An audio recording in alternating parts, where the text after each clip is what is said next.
जिल्हा वकील संघाचे सदस्य ॲडव्होकेट राम डोंगरे यांच्यावर झालेल्या भ्याड हल्ल्याचा निषेध करण्यासाठी बीड जिल्हा वकील संघाच्या वतीनं जिल्हा न्यायालयाच्या दारामध्ये काम बंद आंदोलन करण्यात आलं।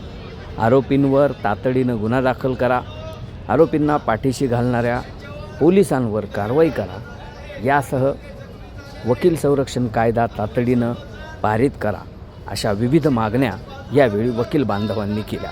ही जी दृश्य आपण पाहतो ही जिल्हा न्यायालयाच्या परिसरातील आहेत। जिल्हा न्यायालयाच्या मुख्य द्वाराच्या पायऱ्यांवर शेकडो वकील बांधवांनी हे आंदोलन केलेलं आहे। या आंदोलनाच्या माध्यमातून वकिलांवर ज्या पद्धतीनं अन्याय झालेला आहे, वकिलांना जी मारहाण झालेली आहे आणि उलट त्यांच्यावरच जो गुन्हा दाखल झालेला आहे त्याचा निषेध करण्यासाठी म्हणून ही सगळी वकील मंडळी या ठिकाणी जमा झालेली आहेत। मोठ्या प्रमाणात घोषणाबाजी करत, काम बंद आंदोलन करत संपूर्ण जिल्ह्यामध्येच बार काउन्सिलच्या वतीनं हे आंदोलन उभं करण्यात आलेलं आहे।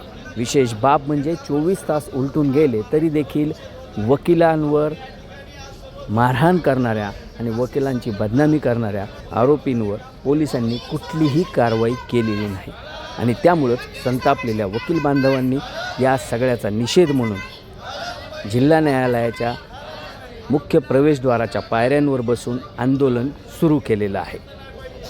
जिल्हा वकील संघाचे जे अध्यक्ष आहेत सुभाष पिसोरे यांनी याबाबत न्यूज अँड व्ह्यूजशी त्यांच्यावर जो काही चर्चा करताना प्राणघातक हल्ला करण्यात आलेला आहे, काही दलाल लोकांनी आणि काही बाहेर जे काही बाया होत्या त्यांनी या ठिकाणी हल्ला कोर्ट प्रिमायसेस येऊन केलेला आहे। त्याबद्दल मी बीड जिल्हा वकील संघाच्या सर्व सदस्याच्या वतीनं मी जाहीर निषेध करतो आणि आम्ही काल पोलीस स्टेशनला गेलो होतो, रीतसर त्यांना निवेदन दिलं, रीतसर तक्रार दिलेली आहे।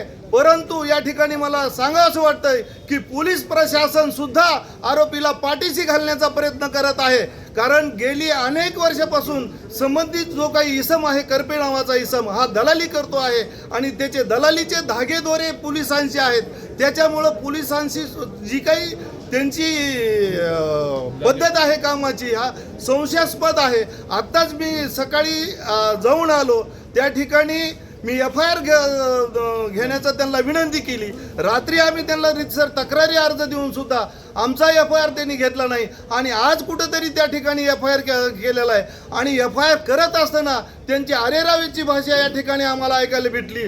ते असं आम्हाला म्हणाले की त्या महिलांचा सुद्धा तुमच्या विरोधातली तक्रार घेतली जाईल।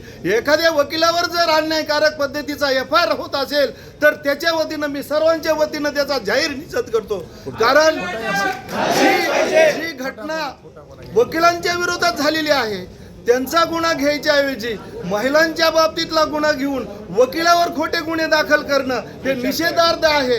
मी आपल्या माध्यमातून एवढं सांगू इच्छितो की दिवसेंदिवस जी काही वकिलावर अशा पद्धतीचे जर हल्ले होत राहिले तर आमचा वकिली व्यवसाय 100% अडचणीत आल्याशिवाय राहणार नाही आणि कुणीही सामान्य जो काही गुंडगिरी प्रवृत्तीचे लोक आहेत त्यांचं पाठबळ वाढेल आणि आमच्या जीविताला धोका भविष्यामध्ये निर्माण झाल्याशिवाय राहणार नाही।